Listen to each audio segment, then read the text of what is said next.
నమస్కారం. Welcome to I dream. ధర్మ మార్గం విత్ విజిత కార్యక్రమానికి స్వాగతం. ప్రస్తుతం మనతో పాటు ఉన్నారు సంత్ సదానందగిరి బాబాజీ. మనందరం కూడా అంటే 109 సంవత్సరాల బాబాజీ అని చెప్పి అనుకుంటూ ఉంటాం, పిలుచుకుంటూ ఉంటాం. మరి బాబాజీ ఇప్పుడు నా ముందున్నారు. బాబాజీ ముందే నేనున్నాను. మరి బాబాజీతో మాట్లాడి మరిన్ని విషయాలు తెలుసుకునే ప్రయత్నం చేద్దాం. నమస్కారం బాబాజీ. జై గురుదేవ్. బాబాజీ కొన్ని కొన్ని సార్లు నిద్రలో కలలొస్తూ ఉంటాయి. చాలా ఎక్కువగా. కొన్నిసార్లు పిచ్చి కలలు, పీడ కలలు, కొన్నిసార్లు స్వామివారే కల్లోకొచ్చినట్లుగా, ముఖ్యంగా శివుడు కలలోకొచ్చినట్టుగా అనిపిస్తూ ఉంటుంది.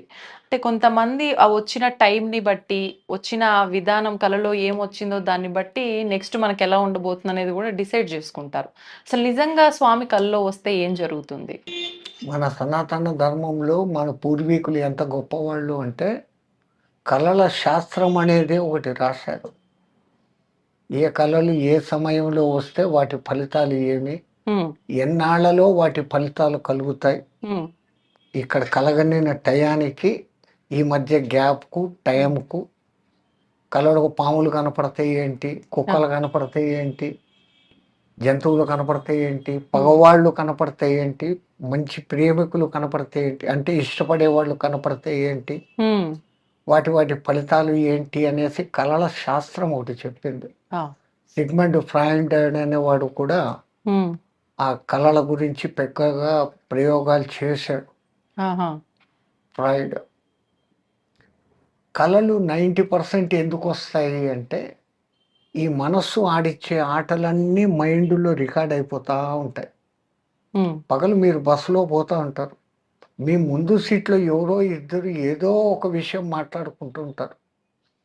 మీకు ఆ విషయంకు సంబంధం లేదు, కానీ ఈ చెవులు వినేసాయి. వినంగానే లోపల పోయి రికార్డ్ అయిపోయినాయి. మీకు తెలియకుండానే రాత్రి ఆ రికార్డు మళ్ళీ ఆన్ అయిపోతుంది. మీకు తెలియని ప్రదేశానికి మీరు అక్కడికి, ఇప్పుడు వాళ్ళు చెప్పారు ఆ ప్రదేశానికి మీరు వెళ్ళిపోతారు కలలో. అదే సూక్ష్మ శరీర యానం అంటే ఇంకోటి. కళల్లో ఈ నిద్రాస్థితిలో మానవుడు సూక్ష్మ శరీర ప్రయాణం చేసేస్తున్నాడు తనకు తెలియకుండా. సాధనతో దాన్ని పెంచుకునేది వేరే విధానం.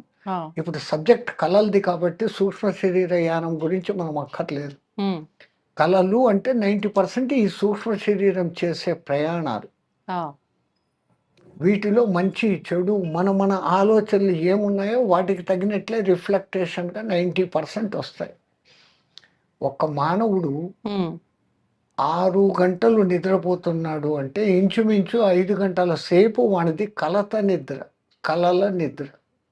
5 గంటలు సౌండ్ స్లీప్ అనేది సుషుప్తి అవస్థ అంటారు మనోళ్ళు. ఎంత ఆలోచించి జాగృత అవస్థ, నిద్రావస్థ, సుషుప్తి అవస్థ, తురీయం అని 4గా మార్చారు.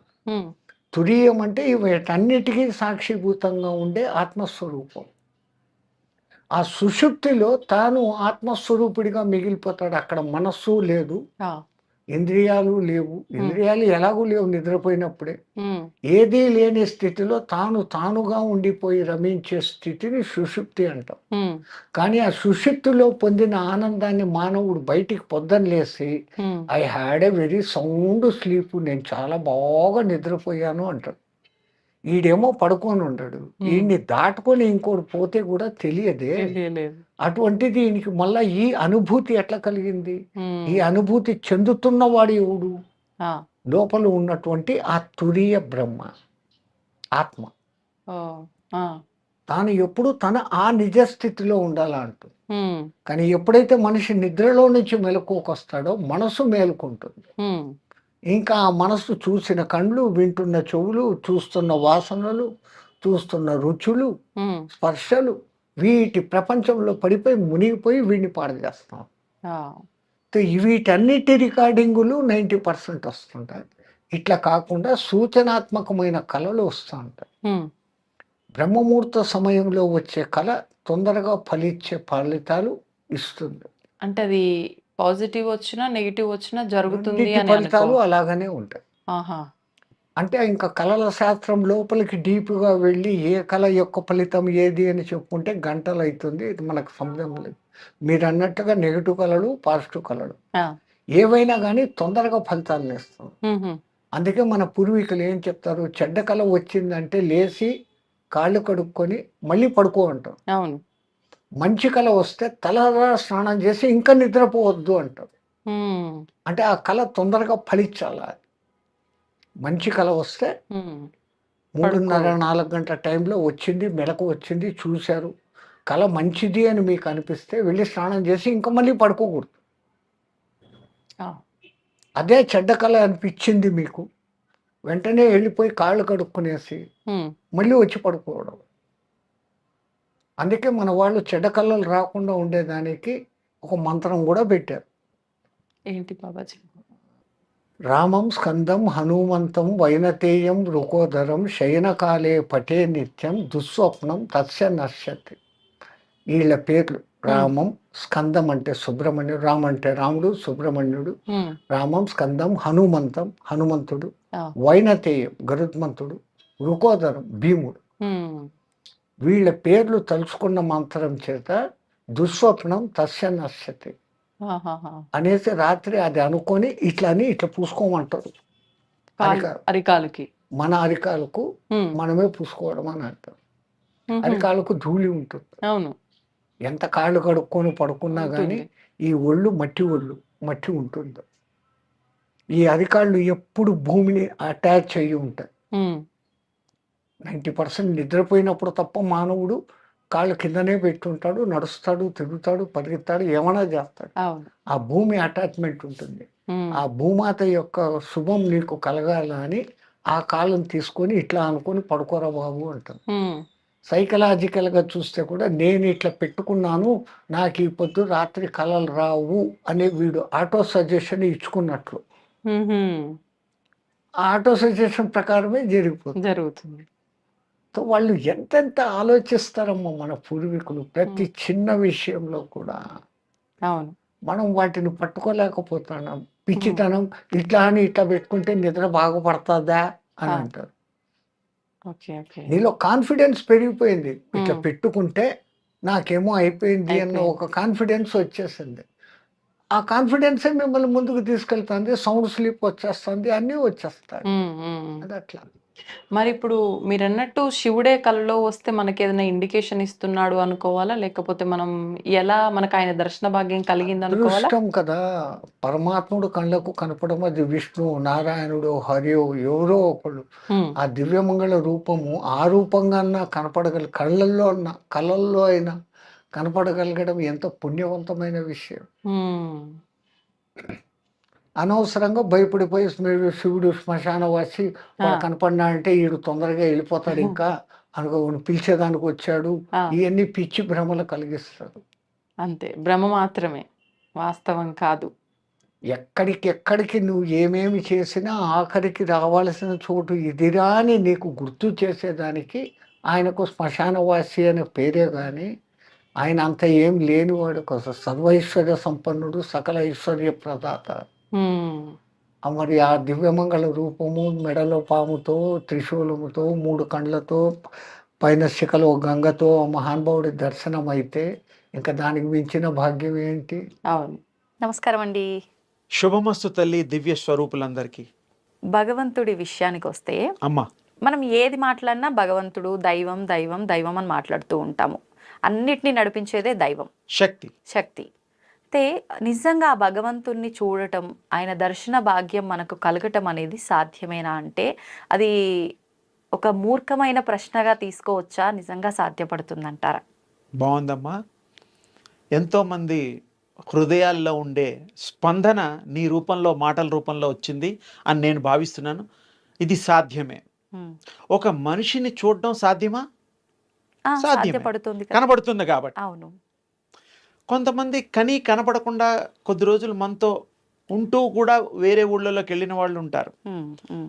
విదేశ యానంలో కూడా చేస్తూ ఉంటారు. వాళ్ళు కూడా మనం వీడియోలో హ్మ్. చూస్తూ ఉంటాం. ఏదో నంబరో ఏదో ఉంటుంది కదా, అవును. అది కూడా సాధ్యమే. హ్మ్. మరి ఇన్ని సాధ్యమైనప్పుడు హ్మ్. మన్ని ఇంతగా సృష్టించి హ్మ్. ఈ రూపాన్ని ఇచ్చిన ఆ దివ్య శక్తి స్వరూపం కలిగిన భగవంతుడు అసలు ఉండేదే దివ్య శక్తి తేజో రూపంలో ఉంటాడు, అంటే ప్రకాశ రూపంలో ఉంటాడు.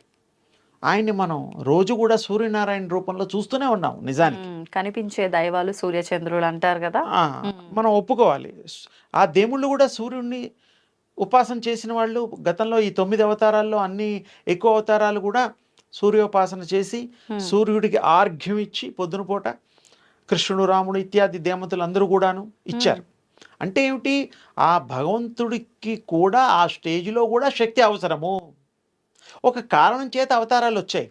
ఒక పనులు చేయడం కోసం, ఒక ప్రబోధం చేయడం కోసం, ఒక మానవులకి ఒక సందేశం ఇవ్వడం కోసం ఆ భగవంతుడు రూపాన్ని దాల్చి ఒక అవతారంగా అవతరించి మనకి సత్మార్గంలో మనని నడిపించే దివ్య రూప శక్తులుగా, దైవ స్వరూపులుగా వారు మనకి అనుగ్రహించారు. అసలు భగవంతుడు తేజోరూపుడు, తేజస్సు, ప్రకాశము. ఇంతకంటే ఫీల్ అవ్వచ్చు, మనకి ఇలా తగిలినట్టుగా కూడా ఫీల్ అవ్వచ్చు, అలా మనం ముట్టుకోవచ్చు. ఆ స్పర్శ కూడా ఉంటుంది, దివ్య శక్తి స్పర్శ కూడా మీకు తగులుతుంది. ఎటువంటి సందర్భాల్లో? మీరు ఉపాసన చేసిన తర్వాత ఎలాగైతే మామూలుగా గాలి ఉంటుంది, వీస్తూ ఉంటే చల్లగా ఉంటుంది, ఎండాకాలం వేడిగా ఉంటుంది, అది ఫీల్ అవుతున్నారు. ఆ ఫీలింగ్ ఎలాగైతే అవుతారో దివ్య శక్తిని పొందిన వాళ్ళు కూడా ఆ విధంగా ఫీల్ అవుతారు. అందులో సందేహం లేదు. కొంతమంది భగవంతుడు వాళ్ళకి కనిపిస్తున్నాడని చెప్పి కల్లో నాకు ఏదో చేయమని చెప్పాడని చెప్పి చెప్తుంటారు కదా. అంటే కల్లో ఏదో చేయమని భగవంతుడు చెప్పడం అవన్నీ మనం చాలాసార్లు విన్నాం. ఆత్మ భగవంతుణ్ణి దర్శించేటువంటి స్థాయిలో ఉందంటే అది మంచి జీవము, మంచి మనిషి, మంచి అవతారం కలిగినటువంటి ఈ యొక్క మానవ దేహము. ఓసారి మంచి చెప్పిన దేవుడు ఇంకోసారి చెడు చెప్తాడా? చెప్పడు. ఎప్పుడు మంచిగా చెప్తాడు. అసలు ఆ దేవుడు దర్శనం అవుతుందంటేనే నువ్వు ఎంతో పుణ్యం చేసుకుంటే కానీ కాదు. అలాంటి వాళ్ళు ఆ ఒక్క సెకండే కాదు, ఎప్పుడు జీవితాంతం మంచిగా ఉండాలి, ఉన్నవాళ్ళే దేవుడి దర్శనం అయినట్టు లెక్క. ఓ రోజు అయింది, ఆ రోజు కల్లో వచ్చింది, ఈ రోజు రాలేదు, ఇప్పుడు ఏం చేయాలంటే అది కానట్టు. ఈయన భ్రమలో బతకడమే, ఊహ. నిజమైన దేవుడు ఒక్కసారి మనకి దర్శనం ఇస్తే మనం కంప్లీట్ లైఫ్ చేంజ్ అయిపోతుంది, డౌటే లేదు. ఒక్కసారి మనకు బలం వచ్చిన తర్వాత బలహీన అవ్వడానికి కొన్ని నెలలు పడుతుందా లేదా? బలం సంపాదించడానికి కూడా అంత టైం పడుతుంది. బలహీనం అవడానికైనా కొద్ది సమయం పడుతుందేమో కానీ బలంగా అవడానికి మాత్రం చాలా సమయం పడుతుంది. అది మనం గ్రహించాలి, తప్పకుండా తప్పదు అది. అలాగే భగవంతుడిని ఆరాధన చేసినప్పుడు, భగవంతుడి శక్తి సంపాదించేటప్పుడు తపస్సు కానీ, ధ్యానము కానీ ఎన్నో రకాల ఉన్నాయి సాధనలు. భగవంతుడు నిజంగా ఏదో ఒక రూపంలో మన పక్కనున్నా కూడా మనం కనిపెట్టలేము అంటుంటారు కదా. అయితే మీరు చెప్పినట్టుగా చూస్తే ఉపాసన చేస్తే భగవంతుడి దర్శన భాగ్యమే కలుగుతుంది అని అంటే కొంచెం అంటే నమ్మశక్యంగా లేదేమో అన్నట్టుగా అనిపించే వాళ్ళకి దానికి నేను మీకు ఉదాహరణలు చెప్తాను, ఏమి సందేహం లేదు. మీరు నేను ఇప్పుడు స్టూడియోలో కూర్చున్నాం, ఇంకెవరో కూడా ఉన్నారు పాపం, మనకు తెలియకుండా ఇక్కడ దేవుడి విషయాలు మాట్లాడుతున్నాం. అవును. గొప్ప విషయం ఏంటంటే దేవుడి పార్టీ అనేది ఆత్మల్లో ఉంటుంది. అవి మీకు నాకు కనపడకపోయినా మంచి మాటలు వినడానికి వస్తాయి ప్రపంచం అంతటా, ఈ స్టూడియోలోనే కాదు. ఎలా? రామనామం చేస్తూ ఉన్నప్పుడు హనుమంతుడు వెళ్ళి అక్కడ ఉంటాడు అనేటువంటిది ప్రజల్లో ఒక ఉంది నమ్మకం. మరి హనుమంతుడు వచ్చాడో లేదో వీళ్ళు చూసారో లేదో తెలియదు, కానీ అక్కడ హనుమంతుడు వస్తాడనే ఒక నమ్మకంతో మనం రామనామం చేస్తాం. అవును, సత్యమా? సత్యం. ఇప్పుడు కూడా మనం దేవుడి విషయాలు మాట్లాడుతున్నాం కాబట్టి ఇక్కడ దివ్యాత్మలు మననిద్దరిని అనుగ్రహించవచ్చు. ఎందుకంటే దేవుడి విషయాలు 10 మందికి చెప్తున్నాం, ఇది ఒక గొప్ప విషయం. దేవుడిని ఎలా చూడాలో చెప్తున్నాం, దేవుడిని ఎలా పొందాలో చెప్తున్నాం, దేవుడు ఎలా అనుగ్రహిస్తాడో కూడా మాట్లాడుతున్నాం. కాబట్టి అది వాళ్ళకి ఇంట్రెస్ట్. ఎందుకంటే వాళ్ళు దేవుడికి దగ్గరగా ఉండే ఆత్మలు అవి. ఆ రూపాలు, తేజో రూపాలు ఉన్నాయి మనకి. ఒక మాటలో చెప్పాలంటే 6 రూపంలో కూడా ఉండొచ్చు. అంటే మీకు చూడగలిగితే ఆ దివ్య శక్తులను చూడొచ్చు.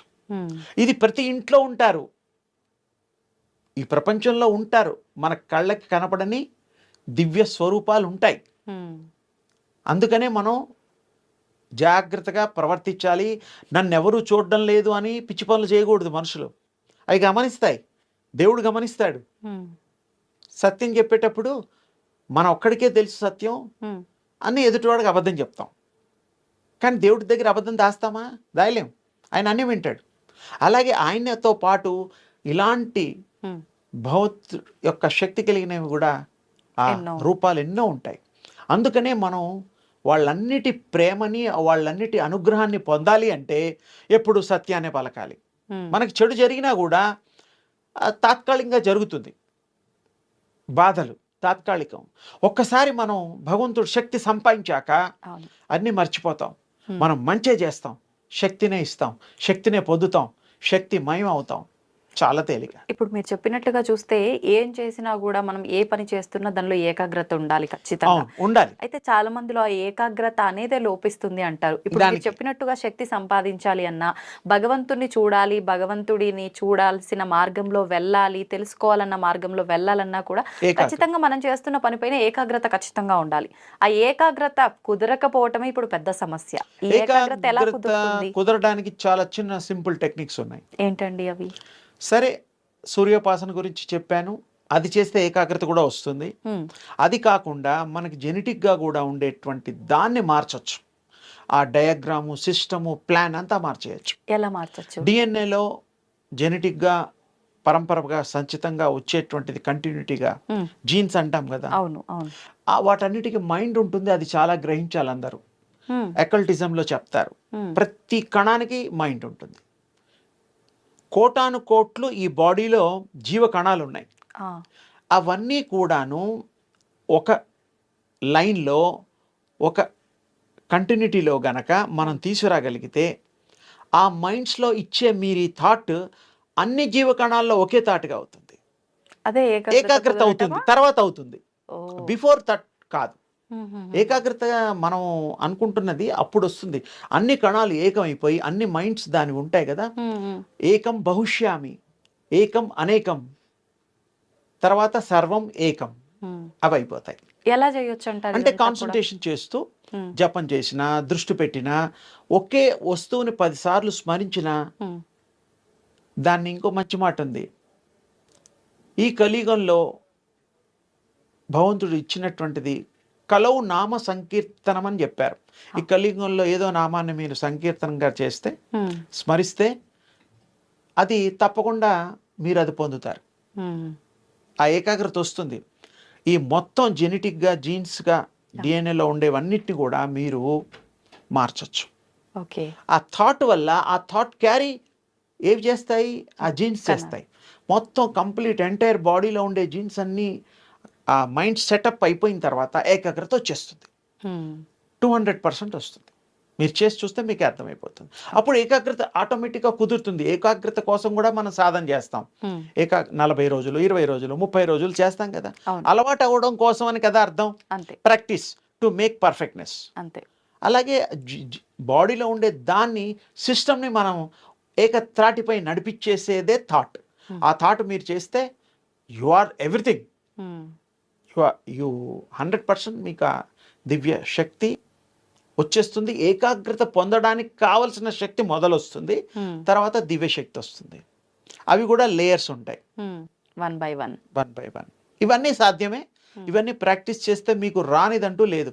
మానవుడు మహనీయుడు అవుతాడు, మహనీయుడు దేవుడు అవుతాడు, దేవుడు ఆదిపరాశక్తి అవుతాడు. అంటే అంతటా వ్యాపింత చేసేటువంటి శక్తి. ఆది అంటే మొదలు, పర అంటే కంప్లీట్ వరల్డ్లో ఎక్కడ ఖాళీ లేకుండా ఉండగలిగే శక్తి, వ్యాప్తి చెందే శక్తి మయం అన్నమాట. చాలా తేలిగ్గా చెప్పాను మీకు. మీరు తేలిగ్గా చెప్పారు, కానీ ఇదంతా చేయడం అంటే కష్టంతో కూడుకున్నదే. అమ్మ, కూర్చోవడం కూడా కష్టమా? పడుకొని కూడా ఏకాగ్రత చేయొచ్చు. రేపు మా జనరేషన్ వాళ్ళు కూర్చోవడం, కింద కూర్చోవడం అంటేనే పెద్ద కష్టం. ఒక పని చేయండి, కంఫర్టబుల్ సోఫాలో కూర్చోమనండి, లేకపోతే బెడ్ మీద పడుకోమనండి, తరగడా పెట్టుకోమనండి, హాయిగా పడుకొని. బాడీకి ఆసనాలు వేస్తే ఇబ్బంది, కానీ మనసుకి ఆసనాన్ని, మనసుకి సీట్ ఏమీ లేదు, థాట్ ఓన్లీ సీట్. భలే చెప్తారండి మీరు. పడుకుని కూడా చేయమంటారు, పడుకున్న తర్వాత మేము నిద్ర వస్తుందంటారా? శుభ్రంగా గురకలు పెడతాం. కానీ అంటే ఆ ఇంట్రెస్ట్ ఉన్నప్పుడు పడుకున్నప్పుడు కూడా చేయొచ్చు. అంటే బాడీ పెయిన్స్ ఉంటాయి కొంతమందికి, మోకాళ్ళ నొప్పులు ఉంటాయి, రకరకాల ఇబ్బందులు ఉన్నాయి. బాసం పెట్టి కూర్చోమంటే మోకాళ్ళు అవుతాయి, నిట్టు నీరావుగా కూర్చుంటే వీపులు. ఇవన్నీ ఎందుకు వచ్చింది గొడవ? మనసుకి ఆ శిక్షణ లేదు. మనసుకి ప్రశాంతత కావాలి, పీస్ ఆఫ్ మైండ్ కావాలి, టెన్షన్ ఉండకూడదు, ప్రెషర్ ఉండకూడదు. ప్రెషర్ లేనిది హాయిగా బెడ్ మీద పడుకోండి, శవాసనం వేసుకోండి, శవం కారు గ్యారంటీ. నేనైతే తమాషా కన్నా కానీ నిజంగా అలా ఫీల్ అయ్యే వాళ్ళు కూడా ఉన్నారు, వాళ్ళకు ఉపయోగపడుతుందని నేను అడిగాను. నేను అనేది ఏంటంటే, మీరు ఎలా అడిగినా మంచి చెప్పడం కోసం, మంచి కి ఒక రూపం ఇవ్వడం కోసం మీ ప్రయత్నంలో దాంట్లో సత్యం ఉంది, నిజాయితీ ఉంది, ఆ ప్రజెంటేషన్లో మహత్యాన్ని అందరికీ చెప్పాలనేటువంటి ఉత్సుకత ఉంది. అందుకనే నేను చెప్పడానికి అలా చెప్పాను. థ్యాంక్ యూ అండి. అమ్మ ధన్యవాదాలు. అమ్మ శుభం తల్లి.